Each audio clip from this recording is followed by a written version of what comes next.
Discovery Jesus in Old Testament တမန်ဟောင်းတွေကသခင်ယေရှုကိုရှာဖွေခြင်းကောင်းပါပြီကျွန်တော်တို့ဆက်သွားကြရအောင်သခင်ယေရှုကကျွန်တော်တို့ရဲ့ကယ်တင်ရှင်ဖြစ်ပါတယ်သူကရေတွင်းမှာတွေ့ခဲ့တဲ့မျိုးသမီးရဲ့ကယ်တင်ရှင်လည်းဖြစ်ခဲ့ပါတယ်သူကဖန်ဆီးခံထားတဲ့ဖောက်ပြန်တဲ့အမျိုးသမီးတွေအတွက်ကယ်တင်ရှင်လည်းဖြစ်ခဲ့ပါတယ်သွေးတော်နူနာဆွဲတဲ့အမျိုးသမီးအတွက်လည်းကယ်တင်ရှင်ဖြစ်ခဲ့တယ်ဒီမိန်းကလေးတွေအားလုံးကဒီလောကမှာတေလူဇဲဇဲဖြစ်နေတဲ့ကျွန်တော်တို့ကိုပုံဆောင်နေကြတာပဲဖြစ်တယ်ပြဿနာမျိုးမျိုးကြောင့်ပြတရားမျိုးမျိုးကြောင့်ကျွန်တော်တွေဟာတေလူဇဲဇဲလူတွေဖြစ်ကြပါတယ်ဒီမိန်းကလေးတွေစီမှာအတိတ်ရဲ့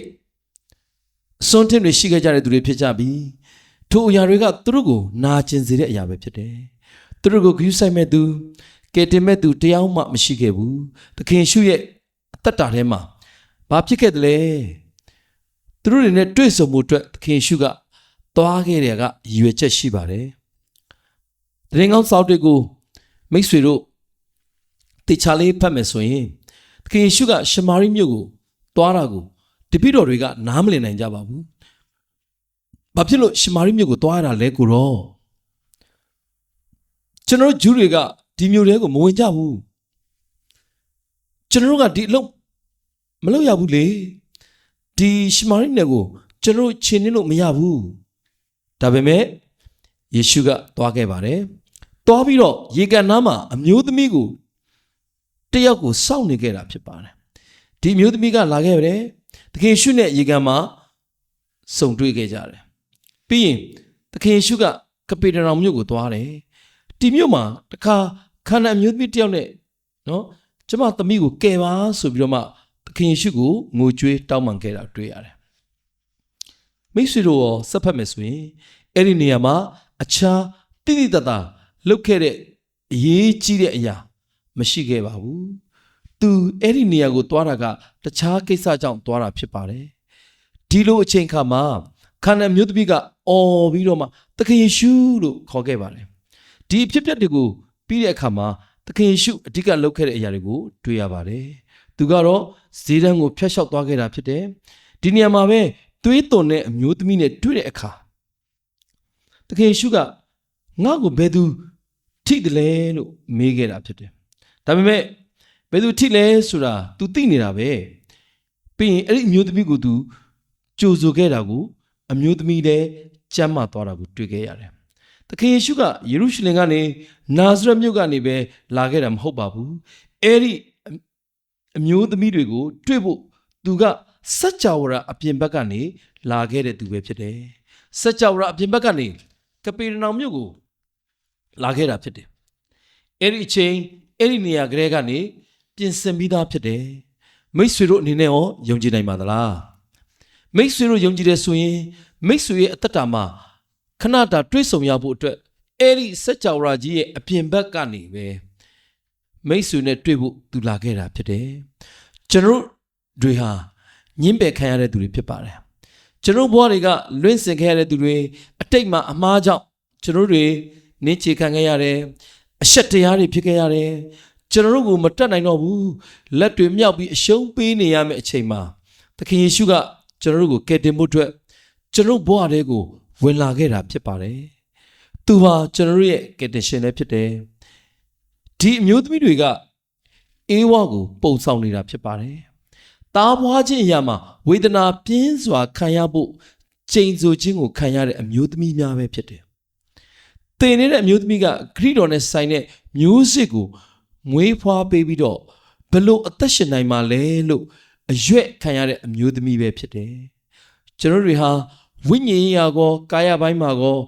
မတန့်ရှင်းတဲ့သူတွေဖြစ်ကြပါတယ်။ကျွန်တော်တွေဟာ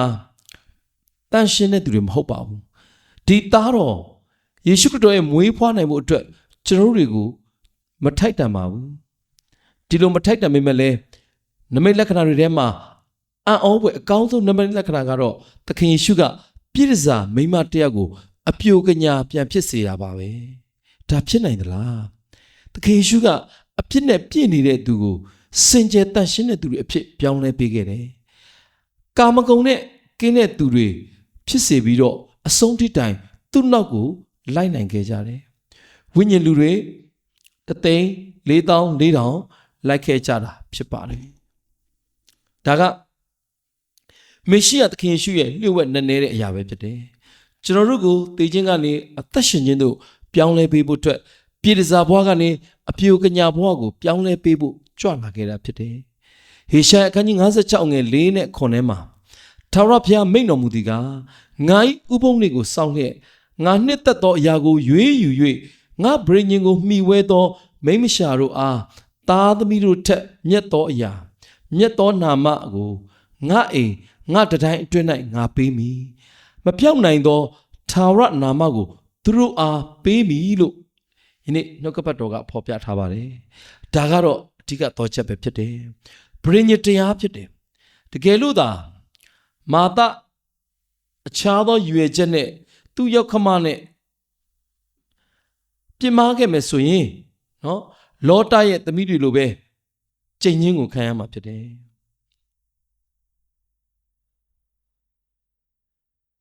ဒါပေမဲ့ဘုရားသခင်ကလူနှလုံးသားရဲ့အတွင်းဆုံးအရာကိုသိနေတဲ့ဘုရားဖြစ်တယ်ဘုရားသခင်ရဲ့ဗြိဉ္ဉ်တရားအတွက်သူလူတွေကိုရွေးချယ်ခဲ့ကြတယ်စက္ကပ်ခဲ့ကြတယ်မိတ်ဆွေတို့အနေနဲ့ရောကျွန်တော်တို့အနေနဲ့ရောကယ်တင်ရှင်နဲ့တွေ့ဆုံဖို့အတွက်ဆုတောင်းခဲ့ပါတယ်ဒုတိယအနေနဲ့ဘယ်သူတွေမပါဝင်ဘူးတလဲကျွန်တော်ကဘယ်သူတွေပါဝင်တယ်လဲဆိုတာကိုပြောခဲ့ကြပြီအခုတော့ဘယ်သူတွေမပါဝင်တယ်လဲဆိုတာကိုပြောပြမှာဖြစ်တယ်မဿဲထဲကနေမျိုးရိုးစင်စက်ကဓမ္မဟောင်းနဲ့ဆက်သွယ်နေတာဖြစ်တယ်ရှေ့မှာပြောခဲ့သလိုပဲအာဗြဟံကနေသခင်ယေရှုထိမျိုးရိုးစင်ဆက်ထဲမှာမျိုးဆက်တွေအားလုံးမပါဝင်ကြပါဘူးအာဗြဟံက BC 2066မှာမွေးဖွားပါတယ်ကျွန်တော်လက်ရှိသုံးနေတဲ့ပြက်ကလေးအရသခင်ယေရှုက4 BC မှာမွေးဖွားခဲ့တယ်ဟုတ်တယ်နော်နှုတ်လိုက်တော့2062နှစ်กว่าပါတယ်ဒီ2062နှစ်မှာမျိုးဆက်က42ဆက်ပဲရှိတာဖြစ်တယ်ပြင်းပြအဖြစ်တွက်ကြည့်မယ်ဆိုရင်မျိုးဆက်တစ်ဆက်ကို50နဲ့52နှစ်လောက်ရှိတယ်နော်အဲ့တော့နိုးရဲ့သားသမီးတွေခေတ်ကနေတွက်ကြည့်မယ်ဆိုရင်ပြင်းပြအဖြစ်25နှစ်ကနေ30နှစ်လောက်ပြန်ကွာခြားနာသွားတယ်အသက်ရှည်တာကျွန်တော်ပြောနေတာမဟုတ်ဘူးလူတယောက်ကနေသူမွေးတဲ့အချိန်နေနဲ့ကလေးရတဲ့အချိန်ကြားကနှစ်ကာလတွေကိုပြောနေတာဖြစ်တယ်ဒါကတော့မျိုးဆက်တစ်ဆက်နဲ့တစ်ဆက်ကွာခြားမှုဖြစ်တယ်ဒါကြောင့်တမန်ကျမ်းစာတွေကမျိုးဆက်တစ်ခုနဲ့တစ်ခုဟာပြင်းပြအဖြစ်25နှစ်ကနေ30နှစ်အထိရှိတယ်ဆိုတော့ဖော်ပြထားတယ်ဒါလည်းမကဘူးအခုပြင်းပြနှစ်အရာကြည့်မယ်ဆိုရင်တော့52နှစ်ကနေ52နှစ်ဆိုတာကိုအယမ်းပဲကြာတဲ့နှစ်ဖြစ်ခဲ့တယ်ဒါပေမဲ့သခင်ယေရှုရဲ့မျိုးဆက်ပထမကာလကိုကြည့်မယ်ဆိုရင်အာဗြဟံကနေဒါဝိဒ်အထိဖြစ်ပြီးတော့မျိုးဆက်ကတော့14ဆက်ရှိတယ်ဒါဝိဒ်မွေးတဲ့နှစ်က BC 1003ခုနှစ်ဖြစ်တယ်ဆိုတော့ BC 1066ကနေ1003ကိုနှုတ်လိုက်မယ်ဆိုရင်တော့ကျွန်တော်တို့နှုတ်လိုက်ပြီးတော့မှ14နဲ့စားလိုက်ရင်မျိုးဆက်တစ်ဆက်ကို83နှစ်ထွက်ပါတယ်ဒါကတော့ရှင်းပါတယ်တချို့မျိုးဆက်တွေကိုခြံလှပ်ထားခဲ့ပါတယ်အာဗြဟံကနေယေရှုရဲ့ကြားမှာအထိကြည့်မယ်ဆိုရင်ဒီကိန်းဂဏန်းတွေကိုမှတ်မိဖို့အတွက်စူးစမ်းပြီးကြည့်အောင်ကောင်းပါပြီ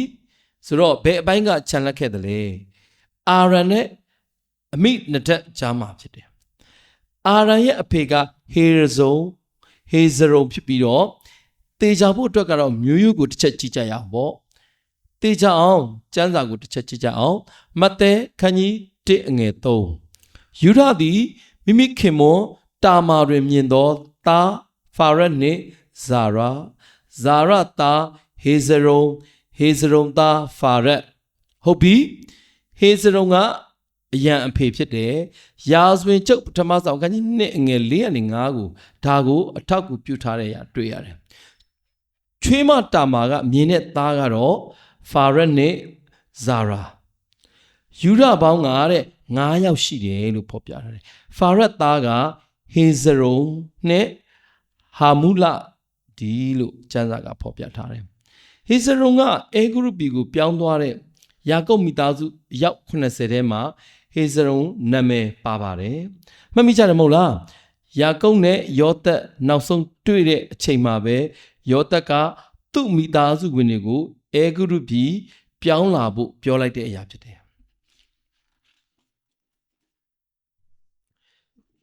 ယာကုပ်ရဲ့မိသားစုဝင်အယောက်80ကအေဂရုပြည်ကိုပြောင်းလာခဲ့ကြတယ်သူတို့နာမည်တွေအားလုံးကိုစရင်မှတ်သားထားတာဖြစ်တယ်ဟေဇရုံရဲ့နာမည်လည်းပါလာပါတယ်ဆိုတော့ဟေဇရုံကအေဂရုပြည်မှာနှစ်430ကျွန်ခံရတဲ့အထက်ထဲမှာအစောပိုင်းကာလမှာပါဝင်ခဲ့တယ်ဆိုတော့ထွက်မြောက်ရအခန်းကြီး7အရအေဂရုပြည်မှာနှစ်40ကျွန်ခံကြရတယ်ဆိုတာကိုတွေ့ရတယ်ဆိုတော့ဒါကအေဂရုပြည်ကိုပြောင်းရွေးခဲ့ကြတဲ့အယောက်80သောသူတွေဖြစ်ကြတယ်ဒါကတော့ထွက်မြောက်ကျမ်းကဖြစ်တယ်ဆိုတော့ပြောင်းရွှေ့ချိန်နဲ့ထွက်သွားတဲ့အချိန်ကာလကြာဟာနှစ်ပေါင်း430ဖြစ်ခဲ့တယ်ဟေဇရုံကိုပြောင်းရွှေ့ဝင်ရောက်လာခဲ့တဲ့အယောက်80တဲ့ကနေတယောက်အပေါဝင်ဖြစ်လာခဲ့တဲ့ဟေဇရုံကတော့ဒါကြောင့်အာရန်ကအေဂရုပြည်မှာကျွန်ခံတဲ့မျိုးဆက်ထဲက20မြောက်ဖြစ်နိုင်တယ်ဟုတ်တယ်နော်ဟေဇရုံကအာရန်ကိုမွေးတယ်အာရန်ကဒုတိယမျိုးဆက်ထဲမှာပါဝင်တယ်ကပ္ပဦးကျမ်းခန်းကြီး46ငွေ8ကနေ9ထဲမှာကြည့်မယ်ဆိုရင်အေဂရုပြည်သို့ရောက်တော့တဲ့ဣသလလူမျိုးတို့၏အမိကယာကုပ်နှင့်သူ၏ညီများသားဦးရူဘင်သားဟာနုတ်ဖာလုဟေဇရုံကာမိဆိုတော့ဒါကလူအယောက်80စရင်ရဲ့အစာဖြစ်တယ်အပိုက်ငယ်စနစ်ထဲကနေယူဒသားအေရာအောနန်ရှေလာဖာယက်ဇာရာထိုသူတို့ကိုအေရာနှင့်အောနန်သည်ခါနန်ပြည်၌သေသည်ဖာရက်သားဟေဇရုံနှင့်ဟာလမူဒီနေရာမှာဟေဇရုံနာမည်ကိုတွေ့ရပါတယ်အယောက်80ကခါနန်ပြည်မှာနေထိုင်ခဲ့ကြပြီးမှယာကုပ်နဲ့အတူအေဂရုပြည်ကိုလာခဲ့ကြတဲ့သူတွေဖြစ်တယ်ဆိုတော့ဒီလူတွေကကျွန်ခံရနှစ်430ရဲ့အစောပိုင်းကာလတွေကလူတွေဖြစ်ခဲ့တယ်အမိနဒတ်ကလည်းနာရှုံရဲ့အဖေဖြစ်ပါတယ်တော်လျာခန်းကြီး2ငယ်3မှာနေထွက်ရာအရှိမျက်နှာ၌ယူရာတက်အလံနှင့်ဆိုင်သောအလုံးအရင်းသည်နေရာကျ၍အမိနဒတ်သားနာရှုံသည်ယူဒအမျိုးသားတို့တွင်ဗိုလ်လုပ်ရ၏ဟုတ်တယ်နော်ဤကျမ်းစာပါအရာကြည့်မယ်ဆိုရင်နာရှုံကအမိနဒတ်ရဲ့သားဆိုတာသိချပါတယ်သူတို့ကတစ်ချိန်တည်းမှာပဲအတူတူအသက်ရှင်နေထိုင်ခဲ့ကြတာဖြစ်တယ်ဒါပေမဲ့ဒီကျမ်းပိုက်ရဲ့နောက်ခံကဘာဖြစ်မလဲသူတို့ဘယ်မှာရှိနေကြသလဲဒီကျမ်းပိုက်အရာသူတို့တွေကတော်လန်ထဲမှာအတူတူရှိနေကြတာဖြစ်ပါတယ်တွေ့တယ်နော်ဒါဆိုရင်နာရှုံနဲ့အမိနဒတ်တို့ကလွတ်မြောက်လာပြီးတော့မှတော်လန်ခီးမှာရောက်နေကြပါပြီကွာဟနေတဲ့အရာကိုတွေ့မိလားဒီနေရာမှာကွာနေတာကိုတွေ့ရပါလိမ့်မယ်ဘာဖြစ်တယ်လဲဒီမှာနှစ်30ကိုခဏဖယ်ထားလိုက်အောင်မယ်မျိုးဆက်တွေကြားမှာနှစ်ပေါင်း400ကွာဟနေတာကိုတွေ့ရပါတယ်ပြီးရင်တော့တောလျာခန်းကြီး10ငယ်14ထဲမှာယူရတက်အစဉ်အတိုင်းနဲ့အလုံးရင်းတို့သည်တဲ့အလံနဲ့တကွရှေ့ဦးစွာခြိသွားကြ၏ယူရတက်ကိုအမိနဒတ်သားနာရှုံအုပ်ရ၏နာရှုံကတော်လန်ခီးစဉ်မှာယူဒလူမျိုးတွေရဲ့ခေါင်းဆောင်ဖြစ်တယ်သူ့ဖေအမိနဒတ်ကအေဂရုပြည်မှာနေခဲ့တဲ့လူတွေတဲကနောက်ဆုံးမျိုးဆက်ဖြစ်တယ်သူတို့တွေကအေဂရုပြည်မှာနှစ်ပေါင်း430နေခဲ့ကြတာဖြစ်တယ်ထွက်မြောက်ကျမ်းခန်းကြီး7ငယ်40ကအရာသိရပါတယ်ဆိုလိုချင်တာကအာရုံနဲ့အမိနဒတ်ကြားမှာနှစ်ပေါင်း400กว่าနေတာဖြစ်တယ်ဆိုတော့အေဂရုပြည်မှာကျွန်မွားနဲ့နေထိုင်ခဲ့ကြတဲ့မျိုးဆက်အများအားဖြင့်ဟာခြံလက်ထားခံရတာတွေ့ရတယ်ဘာဖြစ်လို့လဲသူတို့တွေကဘာဖြစ်လို့ခြံလက်ခံထားရတာလဲကျွန်တော်လေးထားပြီးတော့ပြောချင်တဲ့မျိုးရိုးစင်ဆက်ကဗြိဉ္ဉ်တရားနဲ့ဆိုင်တဲ့မျိုးရိုးစင်ဆက်ပဲဖြစ်တယ်ဒါကြောင့်ဒီကနေဒီသခင်ယေရှုရဲ့မျိုးရိုးစင်ဆက်ထဲမှာပဲရှင်မြင်းဆိုတာတွေပါဝင်နေတာကိုတွေ့ရမှာဖြစ်တယ်ဒါကအကြောင်းရှိပါတယ်ဒါပေမဲ့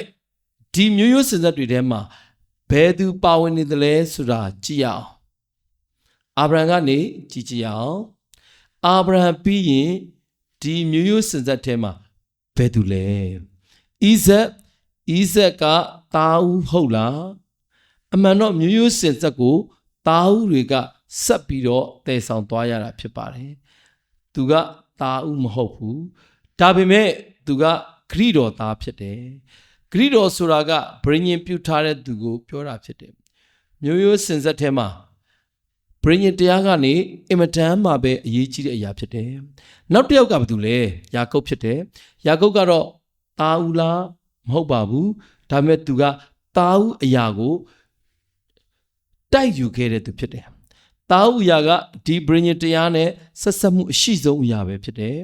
အဖေရဲ့အမွေကိုနှစ်ဆလိုချင်တာတခုမှမဟုတ်ဘူးဒါကသားဦးအရာအတွက်ယာကုပ်တိုက်ခိုက်ခံရခြင်းရဲ့အကြောင်းရင်းမဟုတ်ပါဘူးသားဦးအရာကတော့ဗြိဉ္ဉ်တရားကိုလက်ခံရမှာဖြစ်တဲ့အတွက်ကြောင့်ဖြစ်တယ်နောက်တစ်ယောက်ကဘာတူလဲယာကုပ်မှာသား12ယောက်ရှိတယ်ရူဘင်ကအိမ်တောင်နဲ့ဆိုင်နဲ့ဗြိဉ္ဉ်တရားကိုချိုးဖျက်ခဲ့တယ်ဟုတ်တယ်နော်ဒါကဘုရားသခင်အနေနဲ့သူ့ရဲ့ဗြိဉ္ဉ်တရားကိုဆက်လက်တည်ဆောင်သွားမဲ့သူကိုရှာဖွေနေတာဖြစ်တယ်ဒါပေမဲ့ရူဘင်ကအိမ်တောင်ပြုခြင်းနဲ့ဆိုင်နဲ့ဘုရားပေးတဲ့ဗြိဉ္ဉ်တရားကိုချိုးဖောက်သွားခဲ့တယ်ထိုနည်းတူပဲရှိမောင်နဲ့လူကြီးတို့ကလည်းအယေပြားလိခြင်းဗြိဉ္ဉ်တရားကိုချိုးဖောက်ဖျက်ခဲ့ကြတယ်အယေပြားလိခြင်းဆိုတာကသူတို့ကိုသူတို့တန်ရှင်းစေဖို့နဲ့အသက်ပေးဖို့အတွက်ဘုရားခင်လှုပ်စေခဲ့တဲ့အရာပဲဖြစ်တယ်ဒါကိုသူတို့တွေကလူတွေကိုတတ်ဖို့အသုံးပြုခဲ့ကြတယ်ဒါကြောင့်မလို့သူတို့တွေကဒီဖြစ်စဉ်ကနေထုတ်ပယ်ခံလိုက်ရတာဖြစ်ပါတယ်ပြီးတော့ယူဒကဆက်ဆံခဲ့တာဆဲပါတယ်ဒါပေမဲ့ရာဇဝင်ကျုပ်ပထမဆောင်ခန်းကြီး9အငယ်1ကနေ2ကကြည့်တဲ့အခါမှာယောသတ်ဟာတဲ့ဝိညာဉ်ရေးအရာသားဦးဖြစ်တယ်လို့ပြောပြနေပါတယ်ယောသတ်ကဝိညာဉ်ရေးအရာသားဦးဖြစ်တယ်ဟုတ်ပြီနော်သူ့အားဖြင့်မျိုးဆက်တစ်ဆက်သွားတာဖြစ်ပါတယ်အဲ့တော့တကယ်တော့ဒီနေရာမှာလူတွေကခံယူနားလည်ထားတဲ့သားဦးအရာမဟုတ်ပါဘူးမျိုးရိုးစင်ဆက်လည်းမဟုတ်ပါဘူးဒါပေမဲ့ဒါကဖျားလှုပ်ပေးတဲ့မျိုးရိုးစင်ဆက်ပဲဖြစ်တယ်ဟေရှာခန်းကြီး19ငယ်1ထဲမှာအဲဂရုပြည်နှဆိုင်သောဗျာဒိတ်တော်ကကြည့်ရှုလောထာဝရဘုရားသည်လှင်မြန်သောမိုးတိမ်ကိုစီး၍အဲဂရုပြည်သို့ကြွလာတော်မူ၏ရှေ့တော်၌အဲဂရုပြည်ရုတ်ထုစင်းတို့သည်လှုပ်ရှား၍အဲဂရုပြည်နှလုံးသည်သူ၏အထဲမှာအယေကျိုလျက်ရှိ၏ဘာဖြစ်လို့အဲဂရုပြည်မှာနေထိုင်ခဲ့တဲ့သူတွေကချမ်းလက်ခြင်းကိုခံရတာလဲသူတို့ကတော့ထာဝရဘုရားကိုကိုးကွယ်ခဲ့ကြသလားဒါမှမဟုတ်အဲဂုရုရဲ့ရုပ်တုဖျားတွေကိုပဲကိုးကွယ်ခဲ့ကြသလားတက်တီကတော့ဘာဖြစ်မလဲသူတို့အနေနဲ့တော်လန်ခီးမှာပဲဘုရားကရဲ့ခံနိုင်စွမ်းနမိတ်လက္ခဏာတွေအံ့ဩဖွယ်နမိတ်လက္ခဏာတွေကိုတွေ့ကြုံခံစားရပြီးအခါကြမှာပဲတိနတောင်ကိုရောက်ရှိခဲ့တာဖြစ်တယ်တောင်ပေါ်ကနေမောရှေဆင်းလာတာကိုစောင့်ဆိုင်ပြီးတော့ငန်းလင်းနေကြတဲ့မောရှေကလည်းတောင်ပေါ်မှာရက်ပေါင်း40အချိန်ယူခဲ့တယ်ရေပန်းစားနေတဲ့မိန်းကလေးတစ်ခုမေးချင်ပါတယ်မိတ်ဆွေတို့အတွက်အိမ်စာလဲဖြစ်မှာပဲ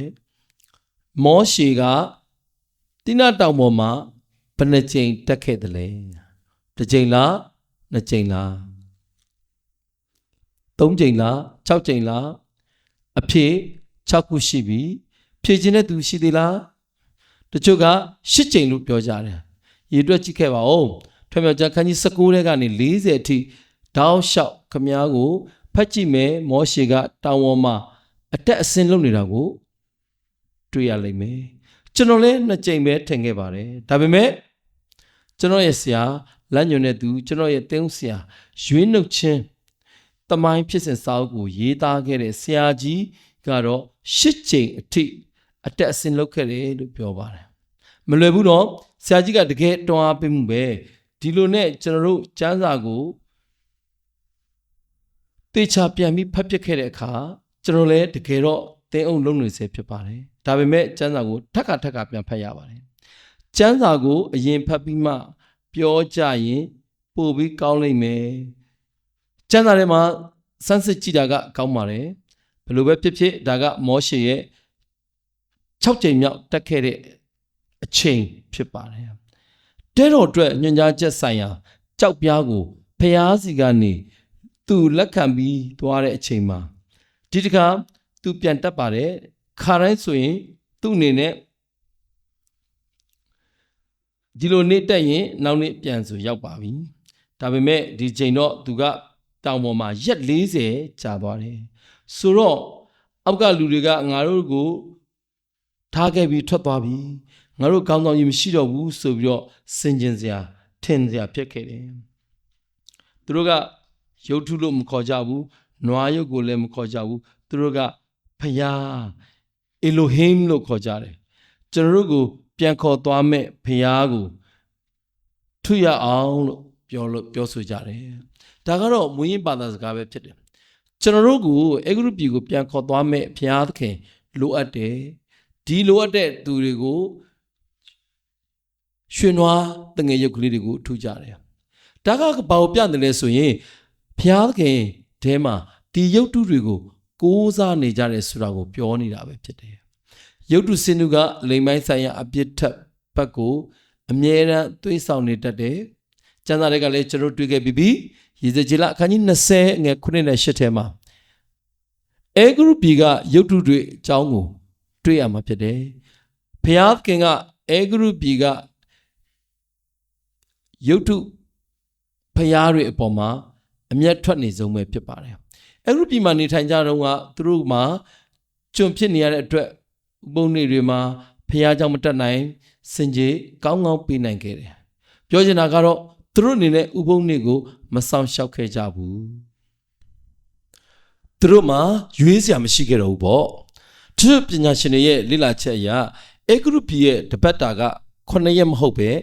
10ရက်ဖြစ်နေတယ်လို့ပြောကြတယ်ဆိုတော့သူတို့မှာဥပုံနေကိုလည်းမရတက်တတ်တော့ဘူးဘယ်နေ့မှလည်းမသိကြတော့ဘူးသူတို့ကဥပုံနေကိုတော့မစောင့်နိုင်တော့တာတခုပဲမဟုတ်ဘဲနဲ့အေဂရုပြည်ကနေထွက်လာတဲ့အခါမှာသူတို့ရဲ့ရိုးရာဓလေ့တွေနဲ့လည်းလုံးဝမတူတော့ဘူးဒါကြောင့်ဘုရားသခင်ကဒီရုပ်ထုတွေကိုငါဖျက်ဆီးမယ်နော်မင်းရဲ့ဒီဖာရောရဲ့မြို့ထဲမှာရှိတဲ့ရုပ်ထုတွေအကုန်လုံးကိုရက်တန့်စေမယ်အေဂုတ္တုကနေပြည်ပမှာနော်မင်းသားဆိုတဲ့အရာနောက်ထပ်မရှိတော့ဘူးဆိုတာကိုပြောခဲ့တာဖြစ်တယ်အေဂရုပြည်ကိုအကြောက်တရားကိုငါပေးမယ်လို့ပြောခဲ့တယ်ကျွန်တော်ရဲ့စိတ်နှလုံးထဲမှာလည်းဘုရားသခင်ကိုမေ့ပြီဆိုရင်တော့ကျွန်တော်တို့ကလည်းသူတို့လိုပဲမျိုးရိုးစက်ထဲမှာမေ့ခြင်းခံရကြမှာဖြစ်တယ်ကပ္ပဦးကျမ်းထဲမှာမျိုးစက်ကိုကျွန်တော်တို့သိကြပါတယ်နောက်ထပ်မျိုးရိုးစက်အကြောင်းကို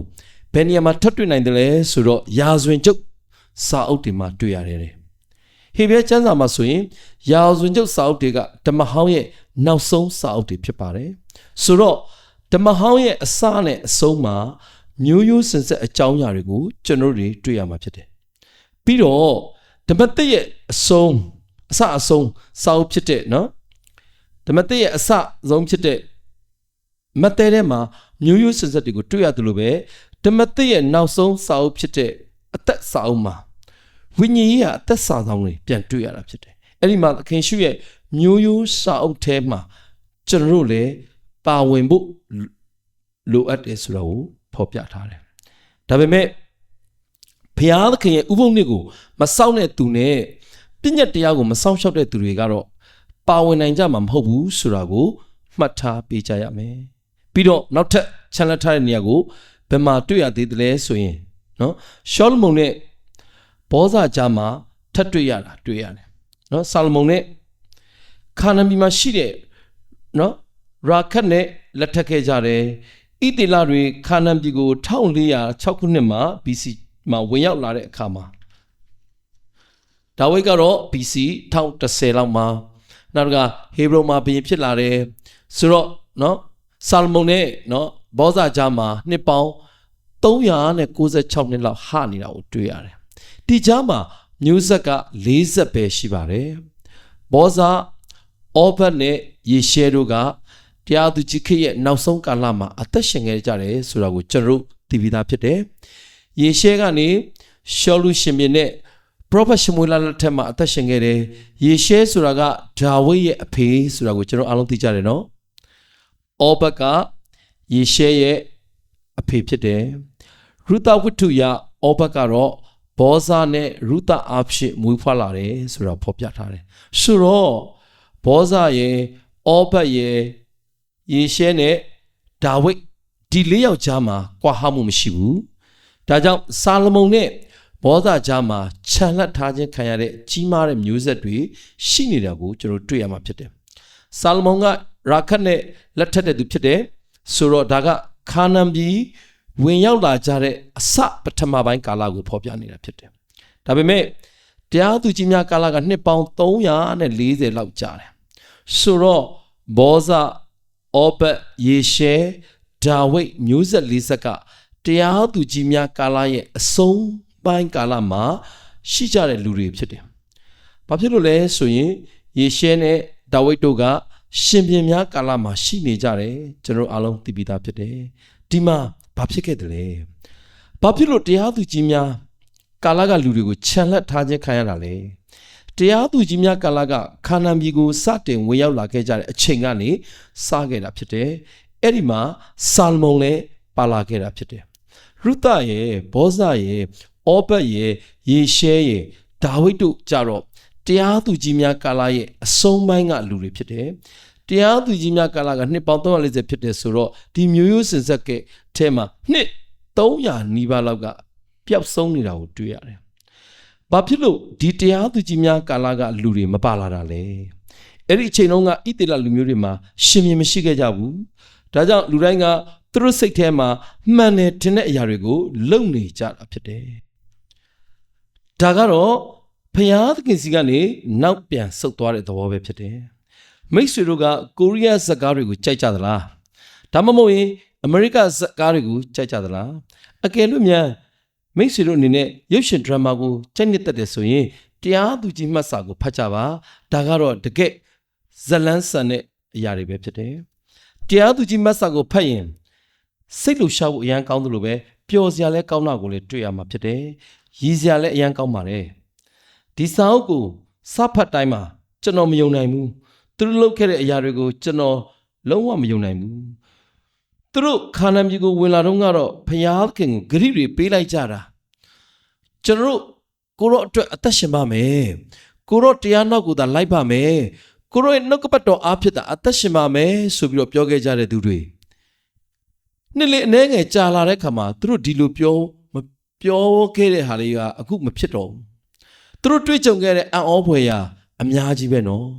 ပင်လယ်နီနှချမ်းခွဲသွားတာကိုမြင်တွေ့ခဲ့တယ်နော်ဘယ်နှစ်ရက်လောက်အကြာမှာဖျားသခင်ကိုညီးတွားပြစ်တင်ကြတယ်လေမိတ်ဆွေတို့ကျွန်တော်တို့နဲ့လည်းပင်လယ်နီကွဲသွားတာကိုမမြင်ဘူးဆိုတော့ဖျားကိုညီးသွားတာထားပါတော့သူတို့ကပင်လယ်နီနှချမ်းခွဲတာကိုလည်းမြင်ခဲ့ကြပြီးပြီပင်လယ်ကြီးကလည်းသဘာဝကိုစန့်ကျင်ပြီးတော့ဘေးတစ်ချက်စီမှာထောင်တက်သွားပြီးတော့မှတကယ်အံ့ဩဖွယ်ရာဖြစ်ခဲ့တယ်မိတ်နိုင်ဖို့မလွယ်ခဲ့တဲ့အရာတွေဖြစ်တယ်ဒါပေမဲ့သူတို့က3ရက်အကြာမှာပဲဖျားသခင်ကိုပြန်ပြီးတော့ညီးတွားကြတယ်မာကျောတဲ့ကြောက်ဆောင်ကနေရေထွက်လာတာကိုလည်းသူတို့မြင်ခဲ့ကြတယ်တော်လန်ခီမှာနေတိုင်းမာနမုတ်မိုးတွေရွာပြီးတော့ဖျားသခင်သူတို့ကိုပေးခဲ့တာလည်းသူတို့သိနေတာပဲဘာလို့ညီးတွားရဲသေးတာလဲဒါပေမဲ့သူတို့ကတော့ညီးတွားခဲ့ကြတာအမှန်ပဲဒါတွေအားလုံးကိုမြင်ခဲ့ပြီးတဲ့အခါမှာအခုရွှေနွားတငယ်ရုပ်ကလေးကိုသူတို့ထုလုပ်ကြပြန်တယ်အာရလည်းဒီတိုင်းပဲနေတိုင်းဘုရားသခင်နဲ့အတူသွားလာနေပါလျက်နဲ့ဘယ်လိုလို့အပြစ်လုပ်ခဲ့ကြသလဲအရာရာကလှပနေရဲ့သားနဲ့ပြည့်စုံနေရဲ့သားနဲ့ပြစ်မှားခဲ့ကြတယ်ကြီးမြတ်တဲ့ဒါဝိဒ်ကလည်းဘယ်လိုဖြစ်ပြီးတော့အပြစ်ကျူးလွန်နိုင်တာလဲဒီလောက်ကြီးမားတဲ့နိုင်ငံတော်ကြီးကိုထူထောင်ခဲ့တဲ့သူလေလူလေးသည်မရှိအကုန်ရှိခဲ့တယ်ဘာဖြစ်လို့ပြစ်မှားနိုင်ရတာလဲသိထားကြပါအရာရာအစဉ်ပြေလာပြီဆိုရင်အဖြစ်တရားကဝင်ရောက်လာတတ်ပါတယ်ပြီးခဲ့တဲ့3ရက်လောက်ကမှမိတ်ဆွေကိုယ်တိုင်မြင်ခဲ့ပါလျက်နဲ့တွေ့ကြုံခံစားလျက်ပါနဲ့အခုမိတ်ဆွေဖျားသခင်စီကိုပြန်ပြီးညီးတွားပြန်တယ်အဲ့ဒါကြောင့်ပဲဝိညာဉ်တော်နဲ့နှုတ်ကပတ်တော်ကမိတ်ဆွေတို့ကျွန်တော်တို့ရဲ့အထဲမှာကျင်းမှုဖို့လိုအပ်နေတာဖြစ်တယ်ကာယပိုင်းတွေ့ကြုံမှုတွေကျွန်တော်တို့ရဲ့ယုံကြည်ခြင်းတွေကိုတည်မြဲစေမှာမဟုတ်ပါဘူးဒီလူတွေလည်းနမိတ်လက္ခဏာရဲ့အမြောက်အများကိုကြုံတွေ့ခံစားပြီးမှနောက်ဆုံးခါနာမီကိုဝင်သွားကြတာဖြစ်တယ် ဝင်ပြီးတော့သူတို့စင်ကြေပေးနေတာကတော့ငါတို့မှာဘယင်မရှိဘူးလို့ပြောနေကြတယ်ဘုရားသခင်ကသူတို့ရဲ့ဘယင်ဖြစ်ရမယ်လေဘုရားကိုမှငါတို့မမြင်ရတာပဲဆိုပြီးတော့လူတိုင်းကိုသူတို့မှန်တယ်ထင်တဲ့အရာတွေကိုလုပ်ကြတော့တာဖြစ်တယ်ယောရှုမတ်စာအခန်းကြီး24ငယ်31ထဲမှာယောရှုလက်ထက်ကာလပတ်လုံးဣသေလအမျိုးသားတို့သည်တဲ့ထာဝရဘုရားကိုဝတ်ပြုကြ၏ထာဝရဘုရားသည်ဣသေလအမျိုးဖို့ပြုတော်မူသမျှတို့ကိုသိ၍ယောရှုမရှိသည့်နောက်အသက်ရှင်သေးသောအသက်ကြီးသူတို့လက်ထက်၌လည်းထာဝရဘုရားကိုဝတ်ပြုကြ၏အဲ့ဒါကြောင့်ပဲဘုရားသခင်ကအတိတ်ကနေရက်တွေကိုသိမှတ်ကြပါသင်တို့အတွက်ငါပြုခဲ့တဲ့အရာတွေကိုသိမှတ်ကြပါသင်တို့နဲ့အတူငါရှိခဲ့တယ်သင်တို့ကိုငါကယ်တင်ခဲ့တယ်ဆိုတာကိုအမြဲတမ်းပြောပြနေတာဖြစ်တယ်ဒါပေမဲ့သူတို့မသိမှတ်ခဲ့ကြဘူးဆိုတော့ဒီမှာဘာဖြစ်လဲယောရှုလက်ထက်ကာလပတ်လုံးဘုရားကိုဝတ်ပြုခဲ့ကြတယ်နော်ဟုတ်တယ်နော်ဆိုတော့ဘုရားသခင်ရဲ့အလိုတော်ကိုမဆောင်တဲ့မျိုးဆက်တွေကခြံလှပ်ထားခြင်းခံခဲ့ကြရတာဖြစ်တယ်ဘုရားသခင်ရဲ့ဗြိညင်တရားပေါ်မှာသူတို့ရဲ့ယုံကြည်ခြင်းကိုမထိန်သိမ်းထားခဲ့ကြဘူးမေရှိယကယ်တင်ရှင်ကသူ့ရဲ့လူသားတွေစီကိုဘယ်လိုပုံစံနဲ့ကြွလာမယ်ဆိုတာနဲ့ပတ်သက်ပြီးတော့သူတို့မှာဘာမှလုပ်เสียမလိုပါဘူးဒီနေရာမှာသူတို့ရဲ့ချမ်းလက်ခြင်းခံရတဲ့အရာအဖြစ်ဗြိညင်တရားပေါ်မှာယုံကြည်ခြင်းထားရှိခြင်းကဘလောက်အရေးကြီးရေးပါခဲ့တယ်လဲဆိုတာကိုယနေ့ကျွန်တော်တို့သိခဲ့ကြတာဖြစ်တယ်ဆိုတော့ဒီမှာတခါပြန်ပြီးတော့မျိုးရိုးစင်ဆက်ကဂျူးတွေရဲ့အမြင်မှာထူးဆန်းနေတာဖြစ်တယ်ဒါကိုသူတို့ပထမရေးတဲ့အခါမှာဘာကြောင့်များမျိုးရိုးကဒီလောက်ထိတိုးတောင်းနေရတာလဲပေါ့ဒါကြောင့်လဲဘုရားသခင်ကဒီနေရာမှာအာယုံစိုက်ဖို့အတွက်ကျွန်တော်တို့ကိုပြောနေခဲ့တာဖြစ်တယ်ဒီနေရာမှာမြုပ်နေတဲ့တရားတွေရှိနေပါတယ်ငါ့ကိုမိတ်သွားတဲ့သူတွေနဲ့ငါ့ကိုမှတ်မိတဲ့သူတွေဆိုတော့ဘုရားသခင်ကပြောနေတာပဲဖြစ်တယ်ငါ့ကိုသိမှတ်ကြတဲ့အမျိုးသမီးတွေကိုဆင်ခြင်ကြပါအမှန်တော့ဒီမိန်းမတွေကအမျိုးစင်စက်ထဲမှာပါဝင်တဲ့သူတွေတော့မဟုတ်ပါဘူးဒါပေမဲ့သူတို့ကိုမျိုးထဲမှာထည့်ထားရတယ်နော်ပါဝင်တဲ့သားနဲ့ငါရဲ့ brain တရားကိုမေ့ပြောက်သွားကြတဲ့သူတွေအတွက်ကိုတော့ဒီမျိုးရိုးတွေကနေထုတ်ပယ်လိုက်ခြင်းခံရတယ်လို့ဘုရားသခင်ကပြောနေတာပဲဖြစ်တယ်တရားသူကြီးမတ်စာအခန်းကြီး7ငွေ26မှာဣသေလအမျိုးတို့သည်တဲ့ဟေရှဘုံမြို့ရွာတို့၌၎င်းအာနုံမြစ်နားမှာရှိသောမြို့ရွာအလုံးစုံတို့၌၎င်းအနှစ်300ပတ်လုံးနေစဉ်တွင်အဘယ်ကြောင့်သင်တို့မရပြန်သနည်းဒီကျမ်းပိုက်ကတရားသူကြီးခေတ်မှာနှစ်ပေါင်း300ရှိတယ်ဆိုတာကိုမိမောင်းထိုးပြနေတာဖြစ်တယ်ကျွန်တော်ဒီအပိုက်လေးကိုဖတ်ပြီးတော့မှဒီအခန်းအတွက်ဏိဂုံးတစ်ခုဖြစ်တော့မှာဖြစ်တယ်ဘင်စတိုင်းကရေးသားထားတဲ့ CBS တနင်္ဂနွေနေ့မနက်ခင်းမှာရှင်းလင်းခဲ့တဲ့ရှင်းလင်းချက်ဖြစ်တယ်2005ခုနှစ်ဒီဇင်ဘာ18ရက်နေ့တုန်းကဖြစ်ခဲ့ပါတယ်ဒီကနေ့ရဲ့အခြေအနေကပို့ပြီးတော့မှဆိုးရွားလာပါတယ်ဒါပေမဲ့ဒီနေ့ကျွန်တော်တို့နေထိုင်ရာကဘာကြီးကတရားသူကြီးများခေတ်တုန်းကအတိုင်းပဲဖြစ်နေတယ်ဆိုတာကိုတော့ပြောပြနေပါတယ်မကြာခင်တုန်းကပဲပွဲတစ်ခုမှာအကြမ်းဖက်သမားကစာသင်ကျောင်းကိုပြစ်ခတ်တိုက်ခတ်ခဲ့တာမျိုးဖြစ်ခဲ့ပါတယ်မက်ဒလိုင်းမူရီအိုဟောလို့ခေါ်တဲ့ကျောင်းမှာဆုတောင်းတာကိုမလိုချင်ဘူးဆိုပြီးတော့စောရကတက်တယ်ကျွန်တော်တို့ကလည်းသဘောတူလိုက်ပါတယ်အဲ့ဒီအချိန်ကနေဒီအဖြစ်ဆိုးတွေစတင်တယ်လို့ထင်ပါတယ်ဘန်စတိုင်းကပြောပါတယ်အဲ့ဒါလိုနဲ့ကျောင်းမှာဆုတောင်းတာကိုရုပ်သိမ်းလိုက်ကြတယ်ပြီးရင်ကျောင်းမှာကျမ်းစာမဖတ်ရင်ပိုကောင်းပါလိမ့်မယ်လို့လည်းပြောလာကြပါတယ်ကျမ်းစာကလူအသက်ကိုမတက်ရဘူးသူတစ်ပါးဥစ္စာကိုမခိုးရဘူးမိမိကိုယ်ကိုချစ်တယ်လို့ကိုယ့်ရဲ့အိမ်ကြီးချင်းကိုချစ်ရမယ်လို့ပြောပါတယ်ပြီးရင်ကျွန်တော်တို့ကဟုတ်ကဲ့လို့ပြောကြပါတယ်ကျမ်းစာကိုကျွန်တော်တို့နောက်ထပ်မဖတ်ဖြစ်ခဲ့ကြတော့ဘူးဒါကအမေရိကမှာဖြစ်ပျက်ခဲ့တဲ့အရာဖြစ်ပါတယ်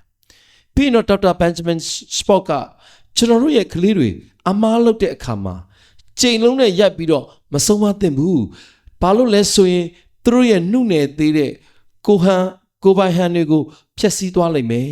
ပြီးရင်သူတို့ရဲ့ မိကိုမိမိတန်မိုးထားမှုတွေကိုဖျက်ဆီးရရောက်သွားပါလိမ့်မယ်လို့ပြောပါတယ်ပြီးရင်ကျွန်တော်တို့ကကျွမ်းကျင်သူတယောက်ကသူပြောနေတာကိုသိသိပါတယ်ဆိုပြီးတော့ဟုတ်ကဲ့လို့ဝိုင်းပြောကြတယ်သူတို့ကိုတယောက်တည်းထားလိုက်ပါအလိုလိုက်ပါသူတို့ရဲ့မှားယွင်းတဲ့အကျင့်တွေကိုမိတ်ဆွေအမှတ်ရခြင်းလို့အမှန်မပြင်ပေးပါနဲ့လို့ပြောပါတယ်ဒါပေမဲ့ဒီလိုပြောတဲ့ဒေါက်တာစပေါ့ရဲ့သားကသူ့ကိုယ်သူတတ်သိသွားခဲ့တယ်ခုချိန်မှာ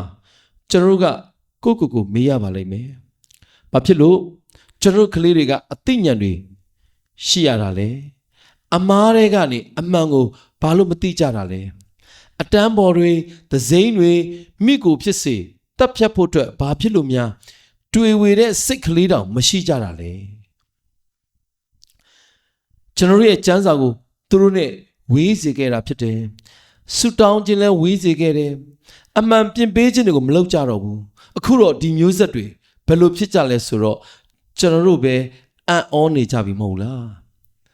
ကျွန်တော်တို့အနေနဲ့တည်တည်ချာချာလေးလေးနဲ့စဉ်းစားကြည့်မယ်ဆိုရင်အဖြစ်ထုတ်နိုင်ပါတယ်ဒါကတော့ကျွန်တော်တို့စိုက်တဲ့အတိုင်းပြန်ရိပ်ကြတာပဲဖြစ်ပါတယ်လူတွေကဖျားကိုကြတော့ပြစ်ထားပြီးတော့မှဒီလောကကြီးကငရဲသွားနေတာကိုအံ့ဩနေကြတာရည်စရာကောင်းပါတယ်သတင်းစာပြောတာကိုယုံကြပြီးတော့မှကျမ်းစာပြောတာတော့မိကုန်းတွေထုတ်နေကြတာရည်စရာအင်မတန်ကောင်းပါတယ်အီးမေးလ်ကနေလဲမိတ်ဆွေပို့လိုက်တဲ့ဟာသလေးတွေကြတော့လူတွေကအကြီးအကျယ်ဝေများကြမယ်ဖျားနဲ့ဆိုင်တဲ့စာလေးတွေကိုပို့တာကြတော့လူတွေကဒါကိုပြန်ဝေမျှဖို့နှစ်ခါပြန်စဉ်းစားနေကြတယ်ဒါလည်းရည်စရာကောင်းပါတယ်ညဉ့်ညမ်းစာပေတွေရိုင်းဆိုင်တဲ့စာတွေအောက်တန်းကြတဲ့ညဉ့်ညမ်းတဲ့စာတွေကိုစောင်းမားတွေမှာကြတော့စိုက်ဘာကနေလွတ်လပ်ဖြန့်နှံ့နေပြီးတော့မှဖျားသခင်အကြောင်းကိုကျောင်းတွေမှာအလုပ်တွေမှာအများသူငါဆွေးနေတာကြတော့ဖိနှိပ်ထားကြတာဟာရည်စရာကောင်းနေပါတယ်ရည်စားဖြစ်နေဘူးလားမိတ်ဆွေကောင်းပါပြီဒါကနိဂုံးပဲဖြစ်ပါတယ်ဆိုတော့ဒီမှာပြောချင်တာကသခင်ယေရှုကပျောက်ဆုံးနေတဲ့သူတွေကိုသူ့ကိုညှင်းပယ်နေတဲ့ကျွန်တော်တို့စီကိုလာခဲ့တာပဲဖြစ်တယ်မိတ်ဆွေတို့စဉ်းစားကြည့်ပါမိတ်ဆွေကတကယ်ကြီးမြတ်တဲ့ပုဂ္ဂိုလ်ဖြစ်မယ်ပေါ့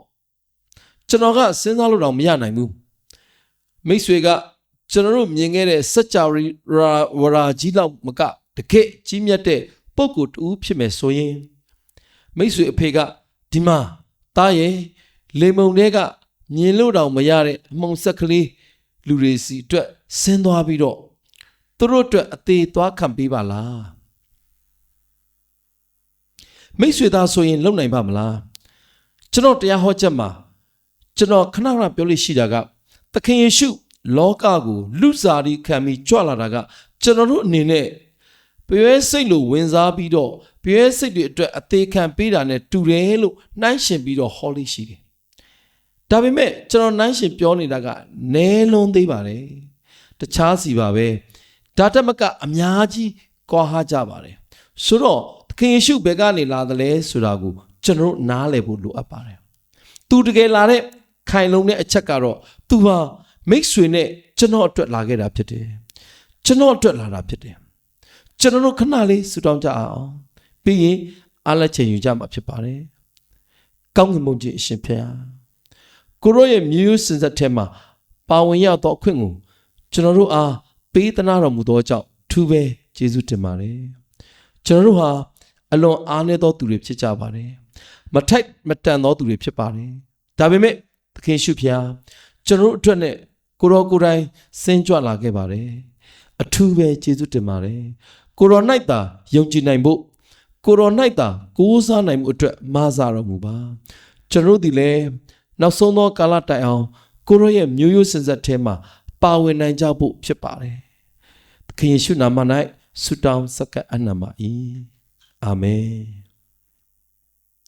sorry ပါမိတ်ဆွေတို့ရဲ့မိကွန်းတွေကိုဖြည့်ဖို့ကျွန်တော်မေ့သွားပါတယ်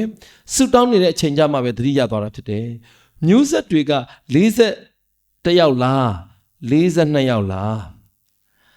ဘာလို့ဒီမှာ41ယောက်နာမည်ပဲရှိတာလဲအားလက်ချိန်ယူခြင်းလားအဖြစ်ကိုနားထောင်ခြင်းလား အချိန်တော့မကုန်သေးဘူးနော်ကဲဘာပဲဖြစ်ဖြစ်မြန်မြန်လေးဖြည့်ကြည့်မယ်နော်အာဗြဟံကနေ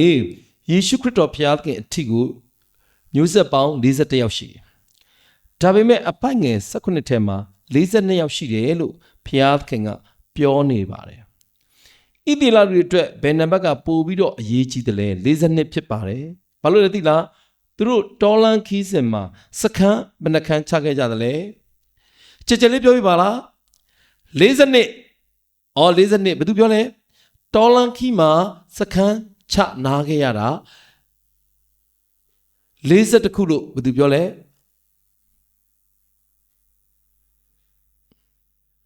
ငါကြီးမဆိုင်ဘူး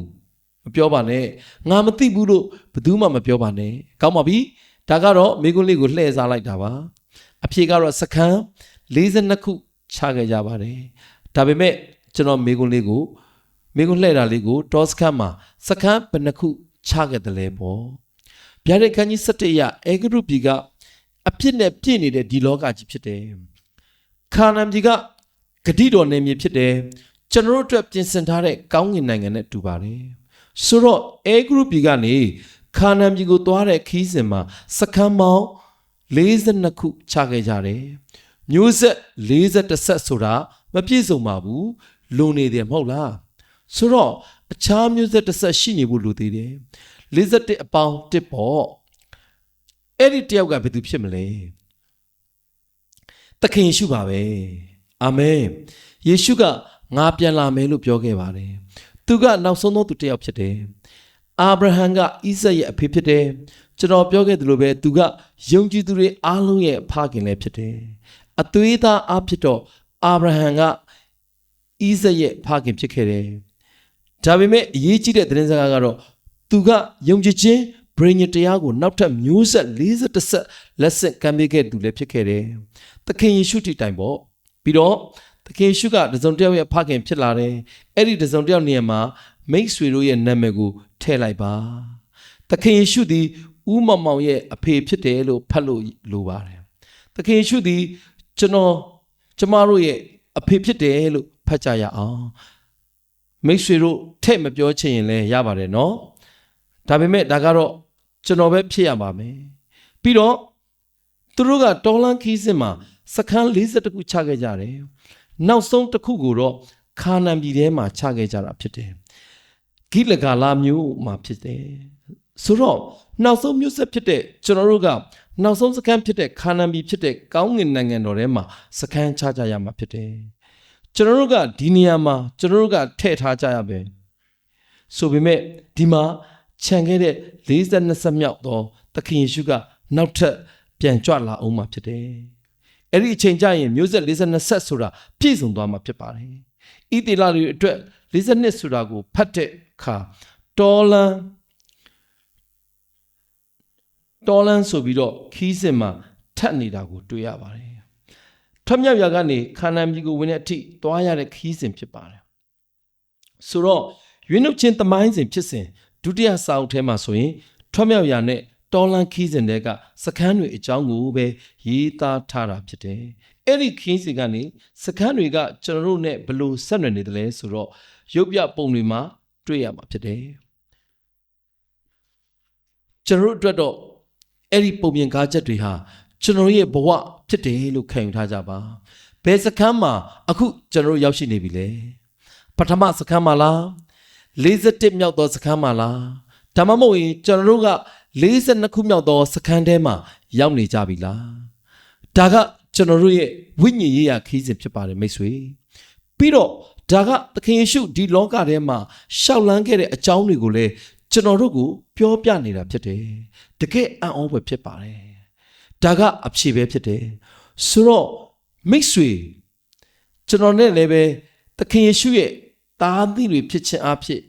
42ဆက်မြောက်သောမျိုးဆက်တွေဖြစ်နိုင်ကြပါစေယောမဩဝါဒစာခန်းကြီး4နဲ့